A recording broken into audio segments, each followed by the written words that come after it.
Hello, സിന്ദൂരപ്പൊട്ടിന്റെ പുതിയൊരു എപ്പിസോഡിലേക്ക് എല്ലാവർക്കും സ്വാഗതം. ചാനൽ ആദ്യമായിട്ട് കാണുന്നവരാണെങ്കിൽ ഒന്ന് സബ്സ്ക്രൈബ് ചെയ്തിട്ട് ലൈക്ക് ചെയ്യണേ. അപ്പോ ഇന്ദുവിനെ പണം തട്ടിയെടുത്തത് രാധിക പറഞ്ഞേൽപ്പിച്ച ആളായിരുന്നു. അങ്ങനെ രാധിക അയാളും ചേർന്ന് സംസാരിക്കുകയാണ്. ആ സമയത്ത് രാധിക അയാളോട് ചോദിക്കുന്നുണ്ട്, ഞാൻ ഏൽപ്പിച്ച ജോലി നിങ്ങൾ ഭംഗിയായിട്ട് ചെയ്തോ? നന്നായിട്ട് തന്നെ ചെയ്തു. അല്ല, അവൾക്ക് മനസ്സിലായിട്ടില്ലല്ലോ പണം പോയത്? ഇല്ല, ഞാൻ മനസ്സിലാക്കിയെടുത്തോളം ബാങ്കിൽ നിന്നും മെസ്സേജ് വരുന്നത് വരെ അവൾ അത് അറിയുന്നില്ല എന്ന് തന്നെയാണ് എനിക്ക് തോന്നുന്നത്. അടിപൊളിയായിട്ടുണ്ട്.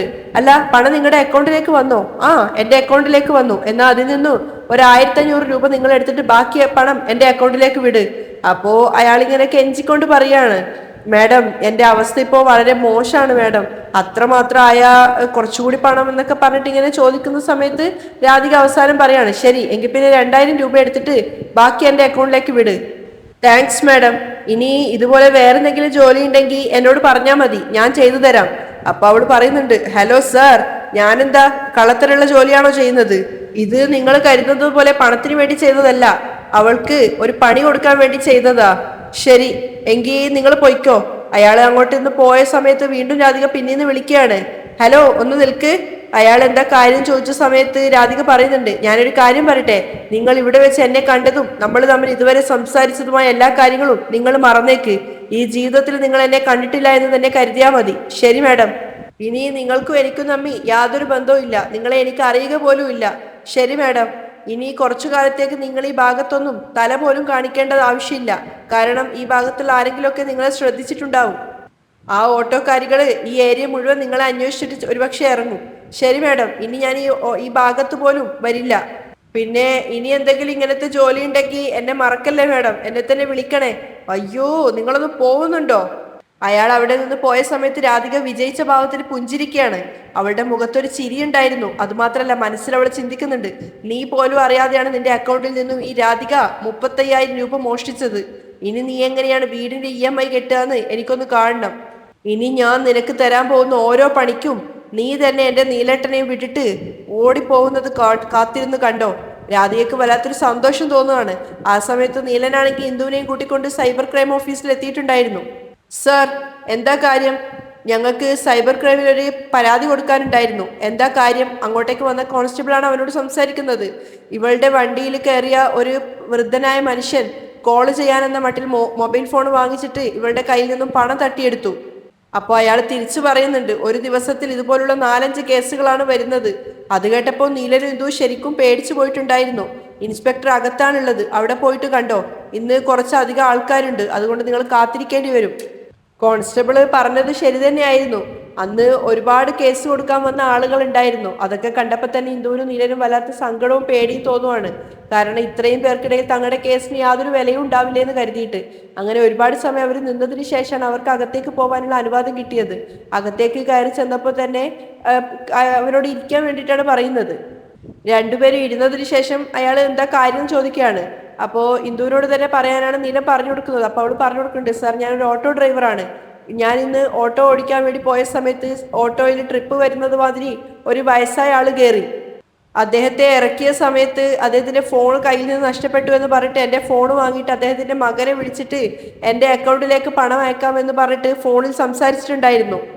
അതിനുശേഷം അയാള് വിളിച്ച ആളോട് എൻ്റെ ഓട്ടോയുടെ നമ്പർ പറയുന്ന മാതിരി OTP നമ്പർ പറഞ്ഞു കൊടുത്തു. ഞാൻ അയാളെ ഇറക്കി വിട്ടതിന് ശേഷം തിരിച്ചു വരുമ്പോൾ ഫോണിലേക്ക് മെസ്സേജ് വന്നപ്പോഴാണ് എൻ്റെ അക്കൗണ്ടിലുള്ള മൊത്തം പണവും നഷ്ടപ്പെട്ട വിവരം ഞാൻ മനസ്സിലാക്കിയത്. ഇന്ദു സങ്കടത്തോടു കൂടി സംസാരിക്കുകയാണ്. പക്ഷേ ആ ഒരു പോലീസുകാരൻ അത് കേട്ടിട്ട് വലിയ ഭാവഭേദമൊന്നും ഉണ്ടായിരുന്നില്ല. കാരണം അയാൾ ഒരു ദിവസം കേൾക്കുന്ന ഒരുപാട് കേസുകൾക്കിടയിൽ ഒന്ന് മാത്രമാണ് അതെന്ന് അയാളുടെ മുഖം സൂചിപ്പിക്കുന്നുണ്ടായിരുന്നു. ഇന്ദു അക്കൗണ്ട് നമ്പർ അയാൾക്ക് കാണിച്ചു കൊടുത്തപ്പോൾ അയാളത് വാങ്ങിച്ചു നോക്കുവാണ്. അപ്പൊ അവള് കരഞ്ഞുകൊണ്ട് അവളുടെ സങ്കടങ്ങളൊക്കെ പറയാണ്. അത് ഇന്ന് എൻ്റെ കുടുംബത്തിന്റെ വീടിന്റെ EMI കെട്ടാൻ വേണ്ടിയിട്ട് ഞാൻ കഷ്ടപ്പെട്ട് സമ്പാദിച്ചുണ്ടാക്കി വെച്ച പണമായിരുന്നു സർ. പ്ലീസ് സർ, എങ്ങനെയെങ്കിലും അയാളെ കണ്ടുപിടിച്ചതാ സർ. അപ്പൊ ഫോൺ അവൾക്ക് തിരിച്ചു കൊടുത്തുകൊണ്ട് അയാൾ പറയുന്നുണ്ട്, അക്കൗണ്ട് നമ്പർ വെച്ചിട്ട് അയാളെ കണ്ടുപിടിക്കുക എന്നുള്ളതൊക്കെ കഷ്ടമാണ് മാഡം. അത് കേട്ടപ്പോ ഇന്ദുവും നീലനും ആകെ ഷോക്കായിട്ട് നിൽക്കുകയാണ്. അപ്പൊ അവൻ പറയുന്നുണ്ട്, സർ, സാധാരണയായിട്ട് അക്കൗണ്ട് നമ്പർ കിട്ടിക്കഴിഞ്ഞാൽ അയാളെ കുറിച്ചുള്ള ഡീറ്റെയിൽസ് ഒക്കെ അറിയാമെന്ന് ഒരാൾ പറയുന്നത് കേട്ടു. ആ, നിങ്ങൾ പറഞ്ഞത് ശരി തന്നെയാണ്, ആളെ കണ്ടുപിടിക്കാൻ പറ്റും. പക്ഷെ ഇതുപോലെ മോഷണം നടത്തുന്ന ആളുകൾ ഒരിക്കലും അവരുടെ അക്കൗണ്ടോ അവർക്ക് പരിചയമുള്ള ആരുടെ അക്കൗണ്ടുകളോ ഉപയോഗിക്കില്ല. അവര് ഒരു പരിചയമില്ലാത്ത ആരെങ്കിലും അഡ്രസ്സും ഡീറ്റെയിൽസും ഒക്കെ വെച്ചിട്ടാണ് അക്കൗണ്ട് ഉണ്ടാക്കുക. അത് കേട്ടതും ഇന്ദുവും നീലനും എന്താ പറയേണ്ടതെന്ന് അറിയാതെ ആകെ തകർന്നിരിക്കുകയാണ്. ഇതൊരു പക്ഷേ ഏതെങ്കിലും വയസ്സായ ആളുടെ അക്കൗണ്ട് നമ്പർ ആയിരിക്കാം. അവര് പോലും അറിയാതെ ആയിരിക്കാം ഇങ്ങനെയുള്ള ആളുകൾ ഈ അക്കൗണ്ട് ഉപയോഗിക്കുന്നത്. ഇനിയൊരു പക്ഷേ ഇതിന്റെ പിന്നാലെ പോയിട്ട് ഈ അഡ്രസ്സിലുള്ള ആളെ കണ്ടുപിടിച്ചാലും ഈ മോഷണം നടത്തിയ ആൾക്കും ഈ അഡ്രസ്സിലുള്ള ആൾക്കും തമ്മിൽ യാതൊരു ബന്ധവും കാണണമെന്നില്ല. ഇതുകൊണ്ടാണ് ഗവൺമെന്റിൽ നിന്നുള്ള മുന്നറിയിപ്പായിട്ട് ആര് ചോദിച്ചാലും നിങ്ങളുടെ ഫോൺ മറ്റൊരാൾക്ക് കൊടുക്കാൻ പാടില്ല എന്നും OTP ചോദിച്ചു കഴിഞ്ഞാൽ പറഞ്ഞു കൊടുക്കരുതെന്നും അതുപോലെ ബാങ്കിൽ നിന്നും തരുന്ന കാർഡിന്റെ 16 അക്ക ഡിജിറ്റൽ നമ്പർ ആർക്കും പറഞ്ഞു കൊടുക്കരുതെന്നും പറയുന്നത്. പക്ഷെ നിങ്ങളെ പോലുള്ള ആളുകൾക്കൊന്നും ഇതൊന്നും മനസ്സിലാവില്ല. അതൊക്കെ കേട്ടപ്പോൾ ഇന്ദുവും നീലനും തലതാഴ്ത്തിയിരിക്കുകയാണ്. നിങ്ങളെ കാണുമ്പോൾ പഠിച്ച ഒരാളെ പോലെയാണല്ലോ തോന്നുന്നത്. ഒരു ദിവസം എത്ര ന്യൂസുകളാണ് ഇങ്ങനെയുള്ള കാര്യങ്ങളെ കുറിച്ച് വരുന്നത്. അതൊന്നും നിങ്ങളൊന്നും കാണാറില്ലേ? അത് പിന്നെ സാർ, അദ്ദേഹം നല്ല പ്രായം ചെന്നൊരു വ്യക്തിയായിരുന്നു. കാണാനും നല്ല മാന്യനായിരുന്നു. അദ്ദേഹത്തിന്റെ കയ്യിലുണ്ടായിരുന്ന ഫോൺ നഷ്ടപ്പെട്ടു പോയെന്നും വേറെ പണമൊന്നും കയ്യിലില്ലെന്ന് പറഞ്ഞത് കൊണ്ടാണ് ഞാൻ എൻ്റെ ഫോണ് കൊടുത്തത്. അല്ല, എനിക്ക് മനസ്സിലാവുന്നില്ല. ഒരു കാഴ്ചയിൽ തന്നെ നിങ്ങൾക്ക് എങ്ങനെയാ ഒരാളെ കാണുമ്പോൾ അയാൾ നല്ലതാണോ മോശമാണോ എന്ന് മനസ്സിലാവുന്നത്? സി, ഇത്രയും വർഷം ഞങ്ങൾ ക്രിമിനൽസുമായിട്ടാണ് ഓരോ കാര്യങ്ങളും അടുത്തിടപഴകിക്കൊണ്ടിരിക്കുന്നത്. അങ്ങനെയുള്ള ഞങ്ങൾക്ക് പോലും ഒരു ക്രിമിനലിനെ കണ്ടു കഴിഞ്ഞാൽ തിരിച്ചറിയാൻ പറ്റുന്നില്ല. അപ്പൊ പിന്നെ നിങ്ങളെ പോലുള്ള സാധാരണക്കാർക്ക് എങ്ങനെയാ മനസ്സിലാവുന്നത്? അതൊക്കെ കേട്ടപ്പോൾ അവർക്ക് രണ്ടുപേർക്കും മറുപടി ഒന്നും ഉണ്ടായിരുന്നില്ല. പെട്ടെന്ന് നീലൻ ചോദിക്കുന്നുണ്ട്, സർ, അപ്പോ ആ പണം മോഷ്ടിച്ച ആളെ കണ്ടുപിടിക്കാനേ പറ്റില്ലേ? നിങ്ങളൊരു കംപ്ലൈന്റ് എഴുതി കൊടുത്തിട്ട് പോയിക്കോ, ഞങ്ങൾ ഇതിനെക്കുറിച്ച് അന്വേഷിച്ചോളാം. സർ, അത് ബാങ്കിൽ EMI അടക്കാനുള്ള പണമാണ് സർ. സർ, 35,000 രൂപയുണ്ട് സർ. ഇന്ദു കരഞ്ഞുകൊണ്ട് ഇത് തന്നെ പറഞ്ഞുകൊണ്ടേയിരിക്കുകയാണ്. സർ, എങ്ങനെയെങ്കിലും ദയവ് ചെയ്ത് ആ പണം ഒന്ന് കണ്ടുപിടിച്ചതാ സർ. നിങ്ങൾ എന്തായാലും റൈറ്റർക്ക് പരാതി കൊടുത്തിട്ട് പോ, ഞങ്ങൾ ഇതിനെക്കുറിച്ച് അന്വേഷിച്ചോളാം. റൈറ്ററോട് അവരുടെ കംപ്ലൈന്റ് എഴുതി വാങ്ങിക്കാൻ പറഞ്ഞിട്ട് അവരെ പറഞ്ഞു വിടുകയാണ്. ഇനിയെങ്കിലും ശ്രദ്ധയോടെ പണത്തിന്റെ കാര്യങ്ങൾ കൈകാര്യം ചെയ്യണം എന്നൊക്കെ അദ്ദേഹം അവരെ ഉപദേശിക്കുന്നുണ്ടായിരുന്നു. അവര് പോയതിനു ശേഷം അടുത്ത ആളെ വിളിക്കുകയാണ്. ആ സമയത്ത് ഇന്ദുവും നീലനും റൈറ്ററുടെ അടുത്ത് എത്തിയിട്ടുണ്ടായിരുന്നു. അവര് പരാതി പറയുന്നതിന് മുമ്പ് തന്നെ ആയിട്ട് അയാൾ പറയുന്നുണ്ട്, സാർ, ഞങ്ങൾ നിങ്ങളുടെ പരാതിയൊക്കെ എഴുതിയിട്ട് ഇവിടെ കംപ്ലൈന്റ് ആക്കി വെക്കാം. പക്ഷേ നിങ്ങൾ കരുതുന്നത് പോലെ പണം തിരികെ കിട്ടുന്നതൊക്കെ വളരെ നിരാശകരമായ കാര്യമാണ്. അത് കേട്ടപ്പോ നീലനും ഇന്ദുവിനുണ്ടായിരുന്ന ആകെ പ്രതീക്ഷ പോലും തകർന്നു പോവാണ്. എന്താ സർ നിങ്ങൾ പറയുന്നത്? പിന്നല്ലാതെ, അവിടെ കൂടി നിന്ന് 5 പേരുണ്ടായിരുന്നു. അവരിൽ ഓരോരുത്തരെയും കാണിച്ചുകൊണ്ട് അയാൾ പറയാണ്, ദാ അവരെ നോക്കൂ, അവർ 5 ലക്ഷം രൂപ നഷ്ടപ്പെട്ടതാ. ഞങ്ങള് അയ്യപ്പ ബാങ്കിൽ നിന്നാണ് വിളിക്കുന്നത്. നിങ്ങളുടെ കാറിന്റെ മുകളിലുള്ള നമ്പർ പറയാ എന്ന് പറഞ്ഞിട്ട് OTP വാങ്ങിയിട്ട് അയാളുടെ കയ്യിൽ നിന്ന് 5 ലക്ഷം രൂപയാണ് തട്ടിയെടുത്തത്. ഇത്രയും കാലമായിട്ട് അയാൾ അതിന് പിന്നാലെ നടന്നുകൊണ്ടിരിക്കുകയാണ്. സർ, എന്തൊക്കെയാ സാർ ഈ പറയുന്നത്? അതേടാ അനിയ, നീയതാ അവിടെ ഇരിക്കുന്ന ആ പ്രായം ചെന്ന മനുഷ്യനെ കണ്ടോ? അയാളുടെ 3 ലക്ഷം രൂപ, അതാ ആ ഇരിക്കുന്ന സ്ത്രീയില്ലേ, അവരുടെ 1 ലക്ഷം രൂപ. അവരുടെ ഭർത്താവ് അക്കൗണ്ടിലേക്ക് 1 ലക്ഷം രൂപ ഇട്ടിട്ടുണ്ടെന്നും കാർഡിന്റെ മേലുണ്ടായിരുന്ന 16 അക്ക നമ്പർ പറഞ്ഞു കൊടുത്തു കഴിഞ്ഞാൽ ആ പണം അക്കൗണ്ടിലേക്ക് വരും എന്നൊക്കെ പറഞ്ഞിട്ട് പറഞ്ഞു കൊടുത്തു. അതിനുശേഷം ഉണ്ടായിരുന്ന പണം മൊത്തം അവരടിച്ചു മാറ്റിക്കൊണ്ടുപോയി. നിങ്ങളാണെങ്കിൽ 35,000 രൂപയുടെ കംപ്ലൈന്റ് തരാനാണ് വന്നിരിക്കുന്നത്. ഇവരൊക്കെ ഒരുപാട് നാളുകളായി ഇതിന് പിന്നാലെ അലഞ്ഞുകൊണ്ടിരിക്കുകയാണ്. ശരി, എന്തായാലും കംപ്ലൈന്റ് പറഞ്ഞിട്ട് പോ. പക്ഷേ എന്തായാലും പണം തിരികെ കിട്ടുമെന്ന് അമിതമായിട്ട് വിശ്വസിച്ചിട്ട് പോവേണ്ട. ഇന്നാ പരാതി എഴുതിത്ത എന്ന് പറഞ്ഞിട്ട് പേപ്പറും ബുക്കും ഒക്കെ അവരുടെ കയ്യിൽ തന്നെ കൊടുക്കുവാണ്. ഇന്ദു അത് വാങ്ങിയിട്ട് പരാതി എഴുതിയിട്ട് അയാൾക്ക് കൊടുക്കുകയാണ്. അതിനുശേഷം അവിടെ ഉണ്ടായിരുന്ന ഒരു രജിസ്റ്റർ ബുക്ക് എടുത്ത് അതിൽ ഇന്ദുവിനോട് സൈൻ ചെയ്യാൻ പറയുന്നുണ്ട്. ഒപ്പം അവരുടെ ഫോൺ നമ്പർ കൂടി അവിടെ എഴുതി വെക്കാൻ. അയാൾ അതിൽ സീല് വെച്ചതിന് ശേഷം, അത്രേ ഉള്ളൂ, നിങ്ങൾ എന്തായാലും പൊയ്ക്കോ, എന്തെങ്കിലും പുതിയതായിട്ട് വിവരം കിട്ടുകയാണെങ്കിൽ ഞങ്ങൾ നിങ്ങളെ അറിയിക്കാം എന്ന് പറഞ്ഞിട്ട് വിടുകയാണ്. അവർ രണ്ടുപേരും നേരെ പോയത് EMI അടയ്ക്കാനുള്ള ബാങ്കിലേക്കായിരുന്നു. അവിടെ ക്യൂ നിന്നിട്ട് അവിടുത്തെ മാഡത്തിനോട് പറയാണ്, ഞങ്ങൾ ഇവിടെ വീടിന്റെ ഹോം ലോൺ അടക്കുന്നുണ്ടായിരുന്നു, അതിനു വേണ്ടി വന്നതാണ്. ഓ, അതിനു വേണ്ടിയിട്ടാണോ? എങ്കിൽ ഈ പേപ്പറിലൊന്നും ഫില്ല് ചെയ്തിട്ട് വാ. അതല്ല മാഡം, എനിക്ക് EMI അടക്കാനുള്ള എൻ്റെ പണം നഷ്ടപ്പെട്ടു പോയി. അതുകൊണ്ട് ഒരു 2 ദിവസം കൂടി നീട്ടിത്തരാൻ വേണ്ടി ചോദിക്കാൻ വന്നതാണ്. എന്ത്, പണം നഷ്ടപ്പെട്ടു പോയെന്നോ? ആ അതെ മാഡം, ഒരു 2 ദിവസം അധിക സമയം തരികയാണെങ്കിൽ ഞങ്ങൾ എങ്ങനെയെങ്കിലും ആ പണം അടച്ചോളാം. അപ്പൊ ആ സ്ത്രീ പറയുന്നുണ്ട്, എനിക്കിതിനെ കുറിച്ചൊരു തീരുമാനം പറയാൻ പറ്റില്ല. നിങ്ങൾ ഇക്കാര്യം മാനേജറെ കണ്ട് സംസാരിച്ചു നോക്കൂ. മാനേജറുടെ റൂം അപ്പൊ ആ സ്ത്രീ പറഞ്ഞു കൊടുക്കുകയാണ്. അപ്പൊ അവർ രണ്ടുപേരും നേരെ അങ്ങോട്ടേക്കാണ് പോകുന്നത്. മാനേജറുടെ റൂമിലേക്ക് പോയിട്ട് അനുവാദം ചോദിച്ച് അകത്ത് കയറുകയാണ്. രണ്ടുപേരോട് ഇരിക്കാൻ പറഞ്ഞതിന് ശേഷം ഇന്ദു അവളെ പരിചയപ്പെടുത്തി കൊടുക്കുന്നുണ്ട്. എൻ്റെ പേര് ഇന്ദു, ഞാൻ ഈ ബാങ്കിൽ നിന്നും ലോൺ എടുത്തിട്ടുണ്ട്. ആ, എനിക്ക് ഓർമ്മയുണ്ട്, ആ അണ്ണാനഗറിലുള്ള പുതിയ വീടല്ലേ? ആ അതെ സർ. അല്ല ഇപ്പൊ നിങ്ങൾ എന്താ വന്നത്? വീടൊക്കെ പണിത് കഴിഞ്ഞോ? ആ കഴിഞ്ഞു സർ. നല്ലത് തന്നെ. നിങ്ങളിപ്പോ എന്തിനാ വന്നത് അത് പറയൂ. സർ, ഈ മാസത്തെ EMIയുടെ ഇന്നാണ് ലാസ്റ്റ് ഡേറ്റ്. അതെ, 10-ാം തീയതിയായി. എന്താ നിങ്ങൾ അടച്ചില്ലേ? ഇല്ല, അതിലൊരു ചെറിയ പ്രശ്നമുണ്ട് സർ. എന്ത് പ്രശ്നം? സർ, EMIക്കായിട്ട് മാറ്റിവെച്ചിട്ടുണ്ടായിരുന്ന പണം രാവിലെ ഒരാൾ സ്കാമിലൂടെ മോഷ്ടിച്ചുകൊണ്ട് പോയി സർ. അവള് പറഞ്ഞത് കേട്ടപ്പോ ബാങ്ക് മാനേജർ പോലും ഞെട്ടിപ്പോയി. ഇപ്പോൾ ഞങ്ങൾ സൈബർ ക്രൈമിൽ പോയിട്ട് അതിന്റെ കംപ്ലൈന്റ് കൊടുത്തിട്ടാണ് വന്നത്. ഇതാ സർ അതിന്റെ കോപ്പി എന്ന് പറഞ്ഞിട്ട് അവൾ തന്റെ കയ്യിലുണ്ടായിരുന്ന പേപ്പർ ബാങ്കിലെ മാനേജർക്ക് കാണിച്ചു കൊടുക്കുകയാണ്. അയാൾ അത് വാങ്ങി വായിക്കുന്ന സമയത്ത് ഇന്ദു പറയുന്നുണ്ട്, സർ എനിക്കൊരു 2 ദിവസം കൂടി നീട്ടിത്തരികയാണെങ്കിൽ ഞാൻ എത്രയും പെട്ടെന്ന് തന്നെ ആ ലോണ് ഈ പ്രാവശ്യത്തെ EMI അടച്ചോളാം സർ. അത് കേട്ട സമയത്ത് മാനേജർ അവരുടെ അക്കൗണ്ട് നമ്പർ ചോദിക്കുകയാണ്. അക്കൗണ്ട് നമ്പർ അടിച്ചു നോക്കിയതിനു ശേഷം അയാൾ പറയുന്നുണ്ട്, നോക്ക്, ഇതിനു മുമ്പ് തന്നെ നിങ്ങൾ 3-4 തവണ EMI അടക്കാത്തത് കാരണം നിങ്ങൾ ഡീഫോൾട്ടിലാണ് ഉള്ളത്. അത് കേട്ടപ്പോൾ എന്തോ ചെറിയൊരു നാണക്കേട് കൂടി നീലനെ നോക്കുന്നുണ്ടായിരുന്നു. അപ്പോ അയാളാണെങ്കിൽ കുറച്ചൊരു ദേഷ്യത്തോടു കൂടിയാണ് സംസാരിക്കുന്നത്. ഇപ്പോ വീണ്ടും വന്നിട്ട് ടൈം ചോദിച്ച എങ്ങനെയാ? ഇതുവരെ 5 പ്രാവശ്യം നിങ്ങൾ ബാങ്കിന്റെ ഈ അടവ് തെറ്റിച്ചിട്ടുണ്ട്. ഇത് 6-ാമത്തെ തവണയാണ്. ഇപ്രാവശ്യം ഇങ്ങനെ തന്നെയാണ് സംഭവിക്കുന്നതെങ്കിൽ ഞങ്ങൾക്ക് ബാങ്കിന്റെ നിയമപ്രകാരം വീട്ടിൽ വന്നിട്ട് നോട്ടീസ് ഒട്ടിക്കേണ്ടി വരും. അതിൽ നിന്നും ഒരാഴ്ച കൂടി കഴിഞ്ഞാൽ വീട് ലേലത്തിലേക്ക് പോകും. സർ, എന്താ സർ ഇങ്ങനെയൊക്കെ പറയുന്നത്? ഒരു 2 ദിവസത്തെ സമയം മാത്രമല്ലേ ഞാൻ അധികം ചോദിക്കുന്നുള്ളൂ.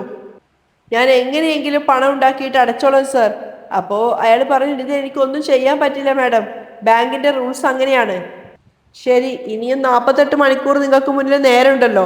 അതിനകം ബാങ്ക് പണം എങ്ങനെയെങ്കിലും ഉണ്ടാക്കിയിട്ട് ലോൺ എമൗണ്ട് അടക്കാൻ നോക്ക്. ശരി സർ, ഞങ്ങൾ എങ്ങനെയെങ്കിലും ശ്രമിച്ചോളാം. അവരോട് അവിടെ നിന്ന് പോവാൻ വേണ്ടിയിട്ട് അയാൾ പറയാണ്. അവിടുന്ന് എഴുന്നേറ്റപ്പോ നീലനാണെങ്കിൽ അയാൾക്ക് താങ്ക്സ് ഒക്കെ പറയുന്നുണ്ടായിരുന്നു.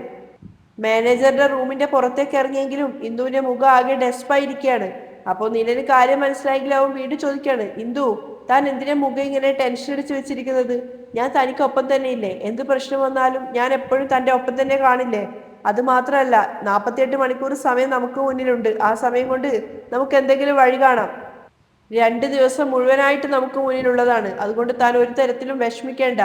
അങ്ങനെയൊക്കെ ഇന്ദുവിനെ സമാധാനിപ്പിച്ചുകൊണ്ടിരിക്കുമ്പോഴാണ് അവരുടെ ഫോൺ റിങ് ചെയ്യുന്നത്. ആരോ കോൾ ചെയ്യുന്നുണ്ട് എന്ന് പറഞ്ഞിട്ട് നോക്കുമ്പോൾ അറിയാത്ത നമ്പറാണ്. ആരോ പുതിയ നമ്പറിൽ നിന്നാണ് വിളിക്കുന്നത് എന്ന് തോന്നുന്നു. ഫോൺ എടുത്തപ്പോ മറുതലക്കൽ നിന്നും കേൾക്കുന്നത് നിയമോളുടെ സ്നേഹത്തിലും സങ്കടത്തിലും കലർന്ന വിളിയാണ്, അമ്മാ. അപ്പോ ഇന്ദു ആകെ അതിശയിച്ചു പോയി. ഇതെന്താ നിയമോളെ, നീയാണോ? ഇതേത് നമ്പറിൽ നിന്ന് നീ കോള് ചെയ്യുന്നത് എന്നൊക്കെ ചോദിക്കുകയാണ്. എവിടെയാ മോളെ നീ ഉള്ളത്? ആ ചോദ്യം കേട്ടപ്പോഴേക്കും നിയമോള് കരഞ്ഞു പോവാണ്. ഞാൻ സ്കൂളിലെ അമ്മയുള്ളത്. അപ്പോ ഇന്ദു ചോദിക്കുന്നുണ്ട്, എന്തിനാ നിയമോള് നീ കരയുന്നത്? നീലനും ചിന്തിക്കുകയാണ്, ഇതെന്താ നിയമോള് ഈ സമയത്ത് കോള് ചെയ്തത്? എന്തായിരിക്കും കാര്യം? അപ്പോഴാണ് നീലൻ ആ കാര്യം ഓർമ്മ വരുന്നത്. അയ്യോ, നിയമോൾ ഇന്ന് സ്കൂളിൽ പാരന്റ്സ് മീറ്റിംഗ് ഉണ്ടെന്ന് പറഞ്ഞതായിരുന്നില്ലേ? ദൈവമേ, അത് മറന്നുപോയല്ലോ. അപ്പോ നീലനെയൊക്കെ അവൾക്ക് പറഞ്ഞു കൊടുക്കാൻ ശ്രമിക്കുകയാണ് ഇന്ദു. പക്ഷെ അതൊന്നും ശ്രദ്ധിക്കാതെ നിയമോളോട് ചോദിക്കുകയാണ് ഇന്ദു, എടാ നിയമോളെ, താൻ എന്തിനാ വിളിച്ചത്? കാര്യം പറ. എന്താ അമ്മേ ഇനി സ്കൂളിലേക്ക് വരാഞ്ഞത്? അവൾ കരഞ്ഞോണ്ട് ചോദിക്കുകയാണ്. എന്തിനാ അമ്മ സ്കൂളിലേക്ക് വരുന്നത്? ഇന്ദു തിരിച്ചു ചോദിക്കുന്നുണ്ട്. അപ്പോ കരഞ്ഞോണ്ട് ആ കുഞ്ഞ് പറയാണ്, ഇന്ദു അമ്മ, ഞാൻ സ്കൂളിൽ നാളെ PTA മീറ്റിംഗ് ഉണ്ട്. തീർച്ചയായിട്ടും നിങ്ങൾ രണ്ടുപേരും നേരത്തെ തന്നെ സ്കൂളിൽ വരണമെന്ന് പറഞ്ഞിരുന്നതല്ലേ? നിയമോള് പറഞ്ഞപ്പോഴാണ് ഇന്ദുവിന് ആ കാര്യം തന്നെ ഓർമ്മ വന്നത്. അയ്യോ, സോറിടാ നിയമോളെ. അമ്മയ്ക്ക് ഇവിടെ വേറൊരു ടെൻഷനിലായി പോയി. അതില് അമ്മ മോള് പറഞ്ഞ കാര്യം മറന്നുപോയി. അല്ല, ഇപ്പൊ മോൾ എവിടെയാ ഉള്ളത്? ഞാൻ സ്കൂളിലാ ഉള്ളത്. ഞാൻ ഇത്രയും നേരം നിങ്ങൾക്ക് വേണ്ടി കാത്തിരിക്കുകയായിരുന്നു. പക്ഷെ നിങ്ങൾ രണ്ടുപേരും വന്നതേയില്ല. ഓരോ പ്രാവശ്യവും ആരെങ്കിലും വരുമ്പോ നിങ്ങളായിരിക്കും വരുന്നത് എന്ന് കരുതിയിട്ട് ഞാൻ ഏന്തി നോക്കുന്നുണ്ടായിരുന്നു. അമ്മയ്ക്ക് അറിയാമോ? അത് കേട്ടപ്പോ ഇന്ദുവിന് വല്ലാത്ത കുറ്റബോധവും സങ്കടവും തോന്നുവാണ്. സോറിടാ മോളെ. എൻ്റെ ഫ്രണ്ട്സിന്റെ പാരൻസും ഒക്കെ വന്നിട്ട് റിപ്പോർട്ട് കാർഡും വാങ്ങിച്ചിട്ട് പോയി. അറിയോ ഇന്ദു അമ്മയ്ക്ക്, എൻ്റെ ഫ്രണ്ടിന്റെ മമ്മിയുടെ ഫോണിൽ നിന്നാണ് ഞാനിപ്പോൾ വിളിക്കുന്നത്. ഇവരും ഇവിടുന്ന് പോയി കഴിഞ്ഞാൽ പിന്നെ ഞാനും മിസ്സും മാത്രമേ ഇവിടെ ഉണ്ടാവുള്ളൂ. മിസ്സും കുറെ നേരമായിട്ട് ലേറ്റ് ആവുന്നു എന്ന് പറഞ്ഞുകൊണ്ടിരിക്കുകയാണ്. അപ്പോഴേക്കും നിയമോളുടെ മിസ് അങ്ങോട്ടേക്ക് വന്നിട്ടുണ്ടായിരുന്നു. നിയമോളെ, ഫോൺ ഇങ്ങോട്ടേക്ക് താ. എന്നിട്ട് അവർ ഇന്ദുവിനോട് സംസാരിക്കുകയാണ്. ഹലോ മാഡം, സോറി മാം എന്ന് പറഞ്ഞിട്ടാണ് ഇന്ദു സ്റ്റാർട്ട് ചെയ്യുന്നത്. നിങ്ങളൊന്ന് പെട്ടെന്ന് വാ മാഡം. നിയമോള് കുറെ നേരമായിട്ട് കരഞ്ഞോണ്ടേ ഇരിക്കുകയാണ്. കാണുമ്പോൾ പാവം തോന്നുകയാണ്. എല്ലാവരും സ്കൂളിൽ നിന്ന് പോയി. ഒരുപാട് സമയം കഴിഞ്ഞു. ഇനിയും കുറച്ചു നേരം കൊണ്ട് എനിക്കും പോവേണ്ടതാണ്. അതുകൊണ്ട് നിങ്ങൾ എത്രയും പെട്ടെന്ന് വാ. ആ മാഡം ഇതാ ഞങ്ങൾ എത്രയും പെട്ടെന്ന് വരാം. മാഡം ദയവ് ചെയ്ത് നിങ്ങളൊന്ന് നിയമോൾക്ക് ഫോൺ കൊടുക്കാമോ? ഇന്ദു വീണ്ടും നിയമോൾക്ക് ഫോൺ കൊടുക്കാൻ ആവശ്യപ്പെടുകയാണ്.